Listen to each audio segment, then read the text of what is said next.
ਵਾਹਿਗੁਰੂ ਵਾਹਿਗੁਰੂ ਸਾਹਿਬ ਜੀ। ਸ਼ਲੋਕ ਮਹਲਾ ਚੌਥਾ। ਜੋ ਨਿੰਦਾ ਕਰੇ ਸਤਿਗੁਰ ਪੂਰੈ ਕੀ, ਸੋ ਔਖਾ ਜਗ ਮਹਿ ਹੋਇਆ। ਨਰਕ ਘੋਰ ਦੁਖ ਖੂਹ ਹੈ,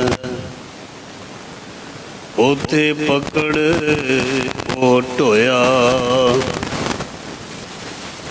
ਕੂਕ ਪੁਕਾਰ ਕੋ ਨਾ ਸੁਣੈ,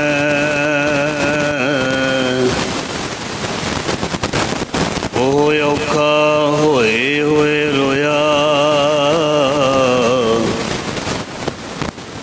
ਉਹ ਨਾ ਹਾਲਤ ਪਲਤ ਸਭ ਗਵਾਇਆ,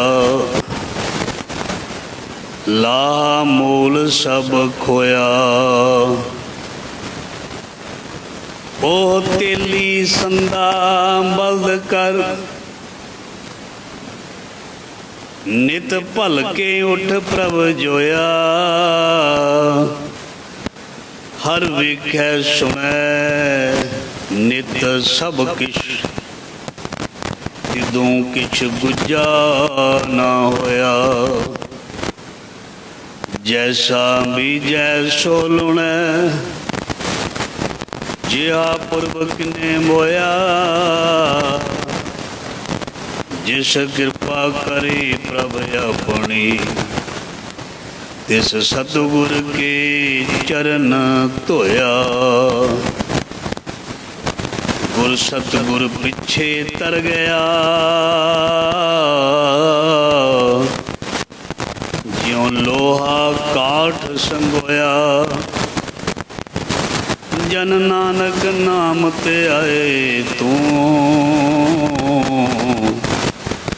ਜਪੋ ਹਰ ਹਰ ਨਾਮ ਸੁਖ ਹੋਇਆ।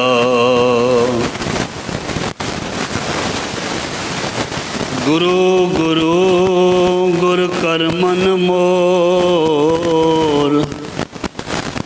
ਗੁਰੂ ਬਿਨਾ ਮੈਂ ਨਾਹੀ ਹੋਰ। ਗੁਰ ਕੀ ਟੇਕ ਰਹੋ ਦਿਨ ਰਾਤ, ਜਾ ਕੀ ਕੋਇ ਨਾ ਮਿਟੇ ਦਾਤ। ਗੁਰ ਬਿਨ ਘੋਰ ਅੰਧਾਰ,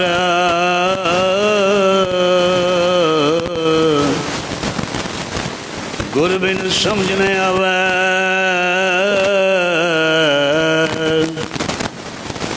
ਗੁਰ ਬਿਨ ਸੁਰਤ ਨਾ ਸਿੱਧ, ਗੁਰ ਬਿਨ ਮੁਕਤ ਨ ਪਾਵੈ। ਗੁਰ ਕਰ ਸਚ ਵਿਚਾਰ, ਗੁਰ ਕਰ ਰੇ ਮਨ ਮੇਰੇ। ਜ਼ਹਰਾ ਜ਼ਹੂਰ ਹਾਜ਼ਰਾ ਹਜੂਰ, ਸਰੋ ਕਲਾ ਭਰਪੂਰ ਸਿਮਰਤ ਗੁਰੂ। ਲੋਕ ਪਰਲੋਕ ਦੇ ਰੱਖਿਅਕ ਭਗਤ ਵਸ਼ਲ, ਗਿਆਨ ਦਾ ਸਾਗਰ ਬਾਣੀ ਦੇ ਬੋਹਿਤ ਪ੍ਰਤੱਖ ਸਮਰੱਥ ਸਤਿਗੁਰੂ। ਬਖਸ਼ਿੰਦ ਪਿਤਾ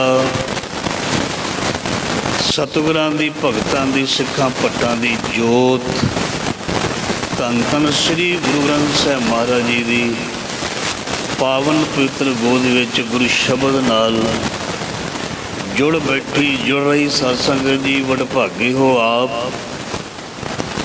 ਜਿਨ੍ਹਾਂ 'ਤੇ ਮਿਹਰ ਕਰਕੇ ਮਹਾਰਾਜ ਜੀ ਨੇ ਅੰਮ੍ਰਿਤ ਵੇਲੇ ਦੀ ਬੜੀ ਮਹਿੰਗੀ ਪਿਆਰੀ ਦਾਤ ਬਖਸ਼ਿਸ਼ ਕਰ ਦਿੱਤੀ ਹੈ। ਸੋ ਦਾਤ ਬੜੀ ਮਹਿੰਗੀ ਹੈ ਅਤੇ ਮਹਿੰਗੀ ਚੀਜ਼ ਨੂੰ ਸੰਭਾਲ ਕੇ ਰੱਖਣਾ ਬਹੁਤ ਜ਼ਰੂਰੀ ਹੈ। ਅਕਸਰ ਮਹਿੰਗੀਆਂ ਚੀਜ਼ਾਂ ਨੂੰ ਸੰਭਾਲ ਕੇ ਰੱਖਿਆ ਜਾਂਦਾ ਹੈ। ਟੁੱਟੀਆਂ ਫੁੱਟੀਆਂ ਕੁਆੜ ਵਾਲੀਆਂ ਚੀਜ਼ਾਂ ਨੂੰ ਖੂੰਜਿਆਂ ਦੇ ਵਿੱਚ, ਨੁੱਕਰਾਂ ਦੇ ਵਿੱਚ ਸੁੱਟ ਦਿੱਤਾ ਜਾਂਦਾ ਹੈ।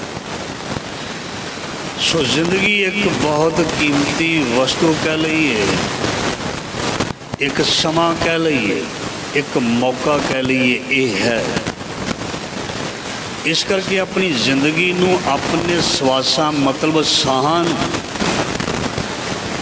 अपने इस पंज भौतिक शरीर नूं, बॉडी पार्ट्स नूं, अपने मतलब तन नूं, अपने मन नूं जिंदगी दे विच अनमोल समझदियां होइयां इस नूं संभाल के रखना चाहिए, इस नूं चंगे पासे लाउणा चाहिए। तन माड़े पासे लग जाए, मन माड़े पासे लग जाए, नुकसान हो जाता है। कहते ना मनुख का मन माड़े पासे लग जाए तो नुकसान तो हुंदा ही है। जे किधरे तन भी माड़े पासे लग जाए तो नुकसान फिर भी है। मनुख का मन अच्छे पासे चंगे पासे लग जाए, मन तन दोवें चंगे पासे लग जान तो इहदा लाभ ही लाभ है, फायदा ही फायदा है। ये दोने चंगे पासे लग जाने दे लई की करिए? साडे ते वस नहीं, इन्हां जनता के वस किश ना ही तुद वेखी जगतियों पाया। ये चंगे पासे जां लेखे विच किवें लगन? ते महाराज जी कहंदे जे तैनूं लेखे विच नहीं लाउणे आउंदे, तैनूं असीं जुगती दसदे आं, लेखे विच लग जाणगे। इत्थों तक जो कुछ तेरा अपना तू समझी बैठे, जो कुछ भी है लेखे विच तेरा लाउण नूं दिल नहीं करदा, नहीं लगदा जी, मजबूरी है, सोझी नहीं है, किदां लेखे चलाईए। सो महाराज जी कहंदे एक काम कर लै, तैनूं जुगती दस दिंदे आ, आपे लेखे विच लग जाना। फिर असीं जाणीए ते साडा कम जाणे। गुरु अमरदास प्रवान करदे पातशाह कहंदे तन मन धन सब सौंप गुरु को, ओका मनीए भाई। हुण तन मन धन ते तिन्ने चीज़ां कोई इस तरह तो है नहीं असी सारा कुछ अगे रख के ते घर नूं चले जाइए। ना गुरु नूं साडा सत्संग जी धन चाहिए, ना तन राही महाराज जी ने कोई साडे कोलों खेती कराउणी है, कोई सानू किधरे भेजना काम ते, ना मन कोलों कोई हल चलाउणा। एक इन्हां ते कंट्रोल करना महाराज जी ने। इंद्रियां हन, इन्हां ते कंट्रोल करना जां सिखाउणा। ते धन जिहड़ा धन की वरतों किवें करनी है, धन नूं लेखे विच किवें लाउणा, ये गुरु ने सिखाउणा। मन नूं मोल्ड करके माड़े कम्मां तो हटा के चंगे पासे किवें लाउणा। जिवें असीं होर सौखी एक उदाहरण लैंदे हां, जे किसी नूं कपड़ा सिउणा ना आउंदा होवे, एवें सारे टेलर बन के बह जाण ते वो कई बार खराब कर देंदे ने। कोई मोढा किधरे पासे लमकदा ते कोई चूकां किसे पासे जांदियां। इस करके जिसका काम तिसे को सज, ते जदों वो कपड़ा एक सिंपल कपड़ा अच्छे दर्जी टेलर कोल जांदा है, वो इनू इन्ना सोहना खूबसूरत बना दिंदा है भी वो कपड़ा वस्त्र वार वार पाउण नूं जी करदा, दिल करदा है। घर दे खूंजे दे विच लकड़ी दा मोछा पिया हुंदा है, उस लकड़ी दे मोछे नूं कह दईए, लकड़ नूं कह लईए। जदों असीं तरखान दे कोल जाके उस नूं कहंदे आं भी इहदी आह चीज़ बना दे, जद वो चीज़ बना के दिंदा साडे घर नूं वो शंगार दिंदी है, साडे इस्तेमाल दे विच आ जांदी है। इस्तेमाल दे विच कदों आई? जदों उस नूं घड़िया गया। तिथे घड़ीए सुरत मत मन बुद्ध। इस घर दे विच गुरु दे कोल आके सब कुछ घड़िया जांदा जी। फिर साडा मन भी सानू चंगा लगन लग जाएगा, जद तन भी वधिया बन जाएगा, तंदुरुस्त रहेगा, सदा रहे कंचन सी काया। फिर कम करनों भी दिल करेगा, कर्म करनों भी दिल करेगा। जिस कोल तंदुरुस्ती नहीं, हैल्थ नहीं, ना उसका उठन नूं दिल करदा है, ना उसका भगती करन नूं दिल करदा है, ना उसका सेवा करन नूं दिल करदा है। ये सारिया चीज़ां ताई महाराज जी ने कहा भी तन मन धन सब सौंप गुरु को। गुरु दे अगे रख के और उहदा हुक्म मन, फिर तेरे धन नूं तन नूं ते मन नूं गुरु सफल कर देवेगा। गुरु सफल कर दे। सो मन करके तन करके धन करके असी गुरु की हजूरी विच बैठे हाँ। जो भी साडे कोल सरदा बनदा असी गुरु की गोलक विच पाउंदे हाँ, सेवा विच लिआउंदे हाँ। अपना मन हाजिर करके गुरु दी तन नूं चौंकड़ा मार के बिठा के गुरु की सिक्ख्या नूं सुणदे और उस तो बाद ग्रहण करते हाँ और बिल्कुल सच करके ये मनते हाँ भी जो मेरे महाराज जी ने किया, सतगुर की आग्या सत सत कर मानी। फिर साडे मन तन दे विच सत्संग जी फर्क पैना शुरू हो जाता। जिवें डॉक्टर की पहली खुराक नाल ही सियाणे की पहली खुराक दे नाल ही कहंदा मैनूं थोड़ा जिहा 100 पैसे चों 25 पैसे चवानी फर्क पै गया। डॉक्टर कहंदा पूरियां खुराकां खा तू पूरा तंदुरुस्त होए जाएगा। गुरु महाराज जी कहंदे कल कलेश दुख भुख तृष्णा नूं मिटाउणा चाहुंदा है ना, फिर नित जपीए सास ग्रास नाम परवतगार दा। फिर तू नित उठ नाम जप, फिर रोज़ गुरु दे नाल गल्लां कर, कुछ सुन कुछ सुना। हर कियां कथा कहानियां गुरु मीत सुनाइया। मन भी हौला होएगा, है तन भी हौला होएगा। जिस दिन ना ना जिहड़ा नितनेमी है ना, जिस दिन ना गुरु दे नाल गलबात होवे ਉਹਦਾ दिल भारा ही रहिंदा है, मन भारा ही रहिंदा है, मन शांत जिहा नहीं रहिंदा। इदां लगदा भी अज चीज़ कोई गवाची होई है, अज बोझ जिहा लगदा है। ते जदों गुरु दे दर्शन कर लईदे ने, अंदरलियां सारियां गल्लां बातां सांझियां कर लईदियां ने ना, फिर मन हौला हो जाता है। घर दे विच काम करन वाली एक नूंह राणी कई वारी बड़ी व्याकुल हो जाती है, कई बार परेशान होंदी है। कई चीज़ां तो जदों उहदा पति उहदे पास रात नूं काम काज तो आउंदा है ते फिर जदों वो अपनियां गल्लां बातां उहदे नाल शेयर करदी है, उहदा मन हौला हो जाता है। सियाणा पति उसनूं समझा दिंदा है कोई गल नहीं, इस तरह आपां चलना है अपनी लाइफ दे विच ते सारियां चीज़ां नूं असीं देखना है और कोई गलत काम इस तरह का नहीं करना जिहदे नाल सानूं सवालां दे घेरे विच आउणा पवे ते उहदे नाल ओह सैटिस्फाई हो जाती है। असीं हाँ जीव इस्त्रियां ते साडा ओह पति परमात्मा है। साडे अंदर बहुत सारे सवाल हुंदे हन और कई बार शंके भी होंदे हैं। जदों असीं गुरु कोल आउंदे हां वो सानूं तमाम सवालों के जवाब ते शंके गुरु साहब अपने ज्ञान दे नाल फिर समझा के उन्होंने बिल्कुल क्लीयर कर देंदे ने, साफ कर देंदे हैं। ते फिर साडा शक और साडे अंदर दुबदा भरम दूर हो जाता ते असीं अपने रस्ते बड़ी वधिया तरीके दे नाल तुरदे हाँ ते खुश रहंदे हाँ। गुरु की सिक्ख्या नूं लैके गुरु की मत नूं लैके फिर असीं अपने जीवन दे विच सफल हुंदे हाँ जां सत्संग जी तरक्की करते हाँ। सो आओ गुरु की बख्शिश प्राप्त करिए गुरु के शब्द राही। धन धन गुरु रामदास महाराज जी का पावन पवित्र शब्द आप जी ने सरवण किया है। बड़ियां प्यारियां पंक्तियां। श्लोक महला चौथा। जो निंदा करे सतगुरु पूरे की सो औखा जग में होया। नरक घोर दुख खूह है उथे पकड़ो ढोया। हुण इत्थे सतगुर का मतलब हुंदा है असीं कवांगे गुरु नानक देव जी, गुरु अंगद देव जी, 10 पातशाहियां, उन्हां सतगुरां दी निंदिया दी गल कीती है। देखो उन्हां सतगुरां दी निंदिया ते हुण कोई करदा ही नहीं। उन्हां सतगुरां दी ते हुण लोकी सिफत करदे ने। उन्हां सतगुरां दी कोई हुण निंदिया नहीं करदा। उस 10 पातशाहियां दी ते सारी दुनिया सिफत करदी पई है। ते फिर किहड़े सतगुर दी गल कीती है?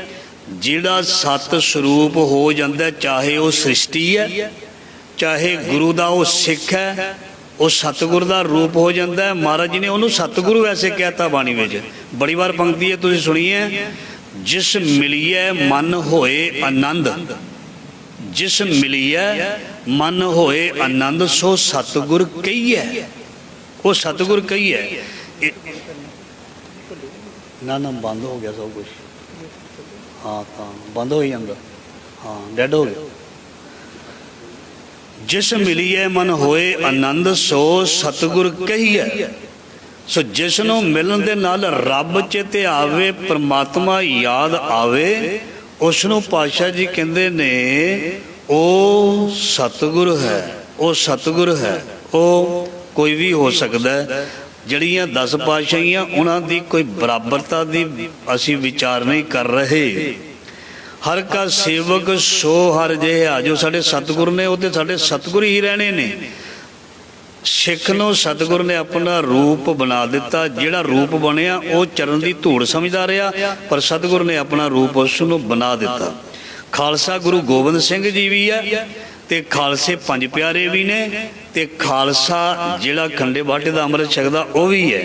ਤੇ ਖਾਲਸੇ ਨੂੰ ਗੁਰੂ ਗੋਬਿੰਦ ਸਿੰਘ ਜੀ ਨੇ ਆਖਿਆ ਵੀ ਇਹ ਮੇਰਾ ਰੂਪ ਹੈ, ਮੇਰੇ ਵਿੱਚ ਮਹਾਰਾਜ ਜੀ ਕਹਿੰਦੇ ਰੰਚਕ ਭੇਦ ਵੀ ਨਾ ਜਾਣਿਓ, ਮੇਰੇ ਵਿੱਚ ਤੇ ਮੇਰੇ ਖਾਲਸੇ ਵਿੱਚ। ਹੁਣ ਕਿਸੇ ਨੂੰ ਕਿਹਾ ਜਾਏ ਵੀ ਤੂੰ ਫਲਾਣੇ ਨੂੰ ਗੁਰੂ ਗੋਬਿੰਦ ਸਿੰਘ ਮਹਾਰਾਜ ਮੰਨ ਲੈ, ਉਹ ਕਹਿੰਦਾ ਤੇਰਾ ਦਿਮਾਗ ਸਹੀ ਹੈ, ਤੇਰੇ ਦਿਮਾਗ 'ਚ ਫਰਕ ਤਾਂ ਨਹੀਂ ਲੱਗਦਾ, ਗੁਰੂ ਗੋਬਿੰਦ ਸਿੰਘ ਤੇ ਇੱਕੋ ਹੀ ਹੈ। ਬਿਲਕੁਲ ਇਹ ਵੀ ਗੱਲ ਸਹੀ ਹੈ।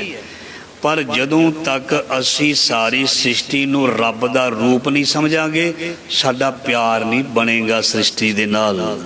ਜਦੋਂ ਤੱਕ ਰੱਬ ਦੇ ਬੰਦਿਆਂ ਨੂੰ ਅਸੀਂ ਉਸ ਦਾ ਰੂਪ ਨਹੀਂ ਸਮਝਾਂਗੇ, ਤਦੋਂ ਤੱਕ ਰੱਬ ਦੇ ਨਾਲ ਵੀ ਸਾਡਾ ਪ੍ਰੇਮ ਪਿਆਰ ਭਾਵ ਨਹੀਂ ਬਣੇਗਾ। ਸੋ ਸਤਿਗੁਰ ਜੀ ਫਰਮਾਨ ਕਰਦੇ ਨੇ, ਗੁਰੂ ਰਾਮਦਾਸ ਮਹਾਰਾਜ ਜੀ, ਜੋ ਨਿੰਦਾ ਕਰੇ ਸਤਿਗੁਰ ਪੂਰੇ ਕੀ, ਸੋ ਔਖਾ ਜਗ ਮੈਂ ਹੋਇਆ। ਨਰਕ ਘੋਰ ਦੁੱਖ ਖੂਹ ਹੈ, ਉਥੇ ਪਕੜ ਉਹ ਢੋਇਆ। ਜਿਸ ਨੇ ਸਤਿਗੁਰ ਦੀ ਨਿੰਦਾ ਕੀਤੀ, ਜਿਸ ਨੇ, ਚਲੋ ਪਹਿਲਾਂ ਉਹਨਾਂ ਸਤਿਗੁਰਾਂ ਦੀ ਗੱਲ ਕਰਦੇ ਹਾਂ ਜਿਹੜੇ ਸਾਡੇ 10 ਪਾਤਸ਼ਾਹਾਂ ਵਿੱਚ ਆਉਂਦੇ ਨੇ। ਚੰਦੂ ਨੇ ਬੜੀ ਨਿੰਦਿਆ ਕੀਤੀ, ਚੰਦੂ ਨੇ ਬੜੀ ਨਿੰਦਿਆ ਕੀਤੀ ਬਾਦਸ਼ਾਹ ਦੇ ਕੋਲ, ਇਹਨਾਂ ਨੂੰ ਖਤਮ ਕਰ ਦਿਓ। ਚਲੋ ਉਹਨੇ ਨਿੰਦਿਆ ਕੀਤੀ, ਕੰਨਾਂ ਦੇ ਕੱਚੇ ਦੇ ਮਨ ਵੀ ਲਿਆ, ਪਰ ਜਿਹੜੀ ਉਹਦੀ ਹਾਲਤ ਹੋਈ ਹੈ, ਨਰਕ ਘੋਰ ਦੁੱਖ ਖੂਹ ਹੈ, ਉੱਥੇ ਪਕੜ ਉਹ ਢੋਇਆ। ਸੋ ਔਖਾ ਜਗ ਮੈਂ ਹੋਇਆ। ਉਹਦੀ ਮੌਤ ਫਿਰ ਕਿੱਦਾਂ ਹੋਈ ਹੈ, ਕੋਈ ਸਾਡੀ ਲੰਬੀ ਸਾਖੀ ਸੁਣਾਉਣ ਦਾ ਸਮਾਂ ਨਹੀਂ। ਇਹ ਚੰਦੂ ਦੀ ਹਾਲਤ ਮਾੜੀ ਹੋਈ ਸੀ, ਪ੍ਰਿਥਵੀ ਚੰਦ ਦੀ ਵੀ ਹਾਲਤ ਮਾੜੀ ਹੋਈ ਸੀ। ਜਿਹਨੂੰ ਜੱਗ ਫਟਕਾਰ ਦੇਵੇ, ਜਿਹਦੇ ਨਾਲ ਲੋਕੀ ਵਰਤਣਾ ਬੰਦ ਕਰ ਦੇਣ, ਹੋਰ ਵੱਡੀ ਸਜ਼ਾ ਕਿਹੜੀ ਹੋ ਸਕਦੀ ਹੈ। ਜੇ ਧੀਰ ਮਲੀਏ ਤੇ ਰਾਮ ਰਾਈਏ ਨੂੰ ਰਹਿਤ ਮਰਿਆਦਾ ਵਿੱਚ ਲਿਖ ਦਿੱਤਾ, ਰੋਟੀ ਬੇਟੀ ਦੀ ਸਾਂਝ ਨਹੀਂ। ਇਹਦੇ ਤੋਂ ਮਾੜੀ ਹੋਰ ਗੱਲ ਕਿਹੜੀ? ਇਹਨੂੰ ਕਹਿੰਦੇ ਨੇ ਸੋ ਔਕਾ ਜਗ ਮੈਂ ਹੋਇਆ। ਇਹਨੂੰ ਕਹਿੰਦੇ ਨਰਕ ਘੋਰ ਦੁੱਖ ਖੂਹ ਹੈ, ਉੱਥੇ ਪਕੜਿਓ ਢੋਇਆ।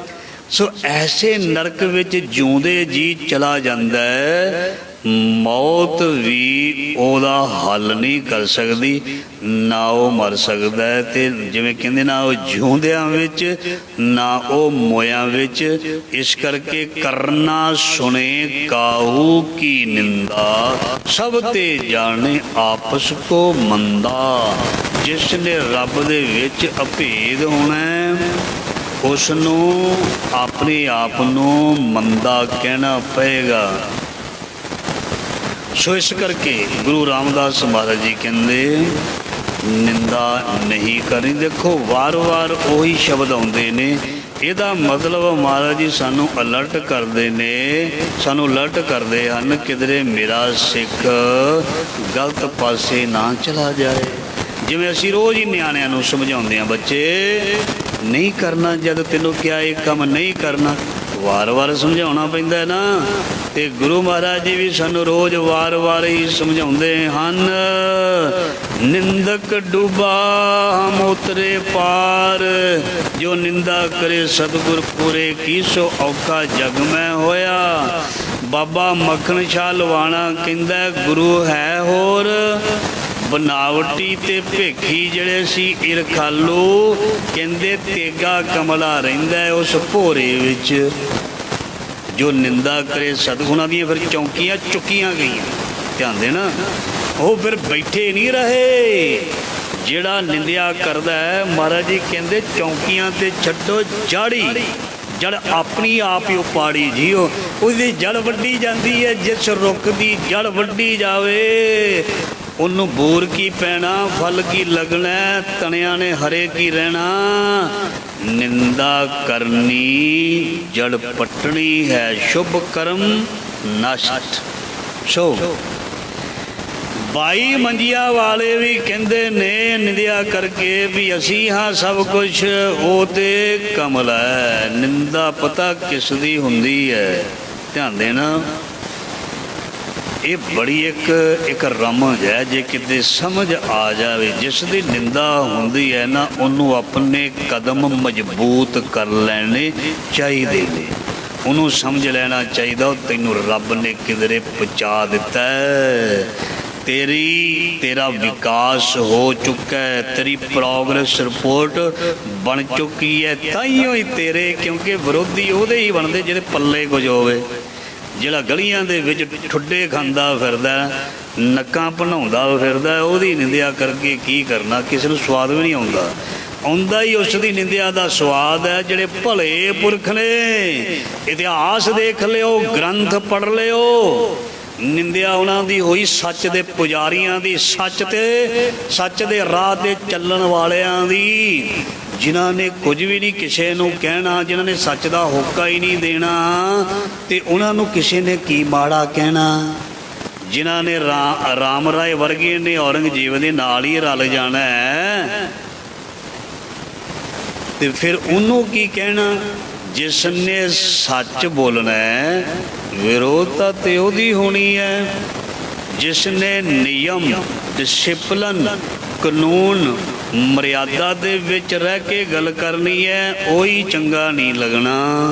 ਬਾਕੀ ਸਾਰੇ ਚੰਗੇ ਹੀ ਲੱਗਦੇ ਨੇ। ਧਿਆਨ ਦੇਣਾ, ਕੁਰਾਹੇ ਪਾਉਣ ਵਾਲੇ ਹਮੇਸ਼ਾ ਚੰਗੇ ਲੱਗਣਗੇ, ਰਾਹ ਪਾਉਣ ਵਾਲੇ ਹਮੇਸ਼ਾ ਮਾੜੇ ਲੱਗਣਗੇ।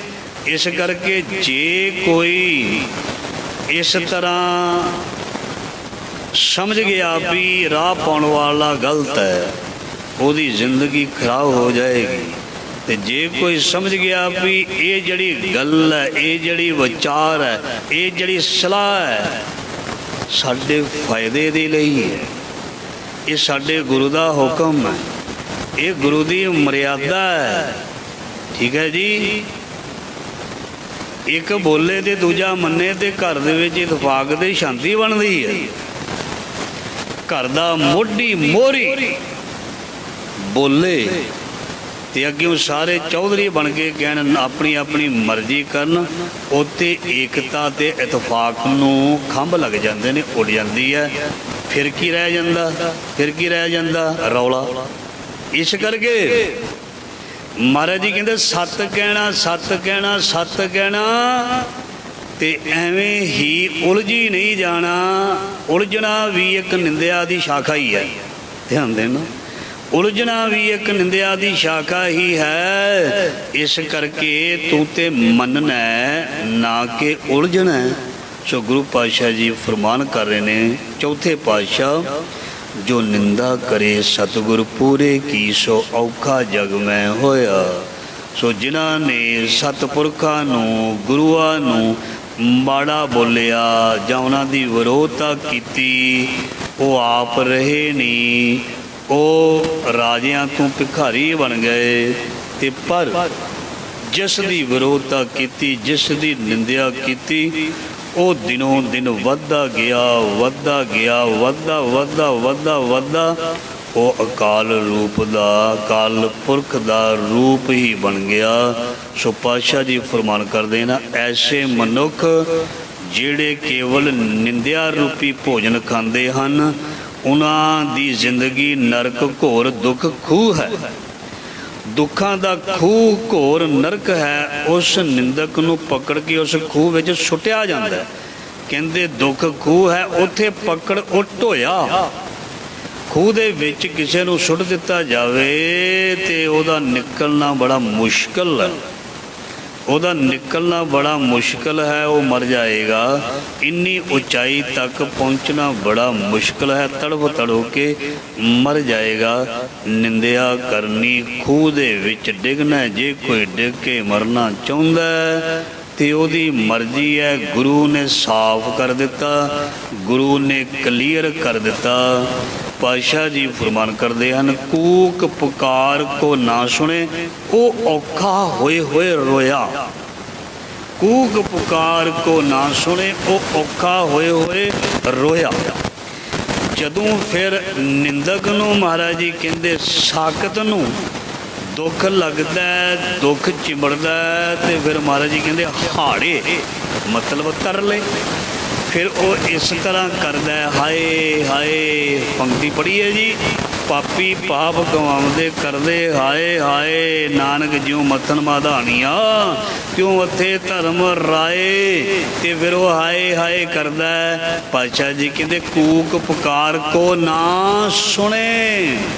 ਉਹਦੀ ਫਿਰ ਕੂਕ ਪੁਕਾਰ ਰੱਬ ਨਹੀਂ ਸੁਣਦਾ। ਕਈ ਬਹੁਤ ਉੱਚੀ ਉੱਚੀ ਰੋਂਦੇ ਨੇ, ਇਕੱਲੇ ਰੋਈ ਜਾਂਦੇ ਨੇ। ਘਰਾਂ ਵਿੱਚ ਬਹਿ ਕੇ ਧਿਆਨ ਦੇਣਾ, ਜਿੱਥੇ ਵੀ ਖੜਦੇ ਨੇ ਉਹ ਰੋਈ ਜਾਂਦੇ ਨੇ, ਧਾਹਾਂ ਮਾਰੀ ਜਾਂਦੇ ਨੇ।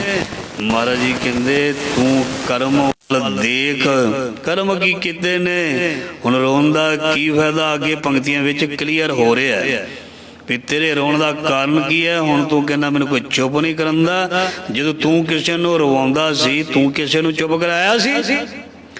ਜਦ ਤੂੰ ਕਿਸੇ ਨੂੰ ਰੋਂਦਾ ਸੀ, ਰਵਾ ਕੇ ਖੁਸ਼ ਹੁੰਦਾ ਸੀ ਤੇ ਤਾੜੀਆਂ ਮਾਰਦਾ ਸੀ, ਉਹ ਦਿਨ ਯਾਦ ਕਰ ਸਜਣਾ। ਪਰੋਸੀ ਕੇ ਜੋ ਹੁਆ, ਬੜੀ ਵਾਰੀ ਪੰਕਤੀ ਸੁਣ ਲਈ ਹੈ, ਹੁਣ ਤੇ ਯਾਦ ਵੀ ਹੋ ਗਈ ਹੋਣੀ ਹੈ। ਤੂੰ ਆਪਣੇ ਵੀ ਜਾਣ, ਜਿਹੜਾ ਪਰੋਸੀ ਦੇ ਘਰ ਅੱਗ ਬਲਦੀ ਸੀ ਤੇ ਧੂਆਂ ਤੇਰੇ ਵੀ ਨਿਕਲ ਰਿਹਾ, ਚਿੰਤਾ ਨਾ ਕਰ, ਤੇਰੀ ਵੀ ਵਾਰੀ ਆਈ। ਸਵਣੀ ਸੋਹਰੇ ਵੰਜਣਾ। ਜੇ ਸਤਸੰਗ ਜੀ ਜਨਾਜ਼ਾ ਕਿਸੇ ਦੇ ਘਰੋਂ ਅਰਥੀ ਉੱਠੀ ਹੈ, ਖੁਸ਼ ਨਾ ਹੋਈ। ਦੁਸ਼ਮਣ ਨੂੰ ਮਰਿਆ ਵੇਖ ਕੇ, ਦੁਸ਼ਮਣ ਦਾ ਨੁਕਸਾਨ ਵੇਖ ਕੇ ਉਹ ਹੱਸੀ ਨਾ। ਜਨਾਜ਼ਾ ਤੇਰਾ ਵੀ ਉੱਠਣਾ, ਅਰਥੀ ਤੇਰੀ ਵੀ ਚੱਲਣੀ ਹੈ। ਚਾਰ ਭਰਾ ਤੈਨੂੰ ਵੀ ਲੈਣ ਆਉਣੇ ਨੇ, ਕਾਹਦਾ ਐਵੇਂ ਰੌਲਾ ਪਾਇਆ ਪਿਆ ਤੂੰ। ਪਾਤਸ਼ਾਹ ਜੀ ਫਰਮਾਨ ਕਰਦੇ ਨੇ, ਓਏ ਮਹਾਰਾਜ ਜੀ ਕਹਿੰਦੇ ਪਏ ਨੇ ਇਹ ਸਾਰੀਆਂ ਗੱਲਾਂ। ਪਾਤਸ਼ਾਹ ਜੀ ਫਰਮਾਨ ਕਰਦੇ ਕੂਕ ਪੁਕਾਰ ਕੋ ਨਾ ਸੁਣਿਆ ਔਖਾ ਹੋਏ ਹੋਏ ਰੋਇਆ। ਉਨ ਹਾਲਤ ਪਲਤ ਸਭ ਗਵਾਇਆ, ਲਾਹਾ ਮੂਲ ਸਭ ਖੋਇਆ। ਦੇਖੋ ਇੰਨਾ ਮਹਾਰਾਜ ਜੀ ਡਰਾਵਾ ਦਿੰਦੇ ਨੇ, ਫਿਰ ਵੀ ਨਹੀਂ ਡਰਦਾ, ਫਿਰ ਵੀ ਨਹੀਂ ਡਰਦਾ। ਫਿਰ ਵੀ ਕਹਿੰਦਾ ਕੋਈ ਨਹੀਂ, ਖਾਈ ਲਓ ਨਿੰਦਿਆ ਰੂਪੀ ਗੰਧ। ਕੀ ਹੋ ਚੱਲਿਆ, ਕੀ ਹੋ ਚੱਲਿਆ, ਖਾਈ ਜਾ, ਲੱਗ ਜੇਗਾ ਪਤਾ ਛੇਤੀ। ਕੋਈ ਤੇਰਾ ਜੀਵਨ ਏਡਾ ਵੱਡਾ ਨਹੀਂ, ਇਹ ਕਰ ਕਰੇ ਸੋ ਇਹ ਕਰ ਪਾਏ। ਇੱਥੇ ਹੀ ਤੈਨੂੰ ਪਤਾ ਲੱਗ ਜਾਣਾ ਵੀ ਜਿਹੜੀ ਬੁਰਾਈ ਕੀਤੀ ਉਹਦਾ ਹਸ਼ਰ ਕੀ ਹੁੰਦਾ। ਦੇਖਿਆ ਨਹੀਂ ਤੂੰ, ਨਹੀਂ ਦੇਖਿਆ ਤੇ ਸੁਣਿਆ ਕਰ ਵੀ ਹਸ਼ਰ ਕੀ ਹੁੰਦਾ। ਜਿਹੜੇ ਗਲਤ ਇਨਸਾਨ ਨੇ ਉਹਨਾਂ ਦਾ ਹਸ਼ਰ ਕੀ ਹੋਇਆ ਤੇ ਕੀ ਹੁੰਦਾ, ਸੁਣਿਆ ਕਰ ਕਥਾ ਕਹਾਣੀਆਂ। ਉਨ ਹਾਲਤ ਪਲਤ ਸਭ ਗਵਾਇਆ, ਲਾਹਾ ਮੂਲ ਸਭ ਖੋਇਆ। ਉਹ ਤੇਲੀ ਸੰਦਾ ਬਲਦ ਕਰ ਨਿਤ ਭਲਕੇ ਉੱਠ ਪ੍ਰਭ ਜੋਇਆ। ਲੋਕ ਪ੍ਰਲੋਕ ਤੇ ਮਹਾਰਾਜ ਜੀ ਕਹਿੰਦੇ ਉਹਦਾ ਕੀ ਸਵਰਨਾ ਸੀ, ਵਿਗੜ ਗਿਆ। ਤੇ ਕਹਿੰਦੇ ਜਿਵੇਂ ਇੱਕ ਤੇਲੀ ਦਾ ਬਲਦ ਕੋਲੂ ਦੇ ਅੱਗੇ ਜੋੜ ਦਿੱਤਾ ਜਾਂਦਾ ਜਾਂ ਜੋ ਦਿੱਤਾ ਜਾਂਦਾ, ਮਾਰ ਮਾਰ ਪ੍ਰੈਣੀਆਂ, ਮਾਰ ਮਾਰ ਡੱਲੇ ਤੇ ਸਾਰਾ ਦਿਨ ਉਹਨੂੰ ਹੱਕਿਆ ਜਾਂਦਾ, ਚੱਲ ਚੱਲ ਚੱਲ ਕੰਮ ਕਰ। ਔਰ ਉਸ ਨੂੰ ਦੇਖੋ ਕਿੰਨੀ ਤਕਲੀਫ ਹੁੰਦੀ ਹੈ। ਉਹ ਤੇਲੀ ਸੰਦਾ ਬਲਦ ਕਰ। ਮਹਾਰਾਜ ਜੀ ਕਹਿੰਦੇ ਜਿਵੇਂ ਤੇਲੀ ਦਾ ਬਲਦ ਬਣ ਕੇ ਤੇ ਉਹਨੂੰ ਹਰ ਰੋਜ਼ ਸਵੇਰੇ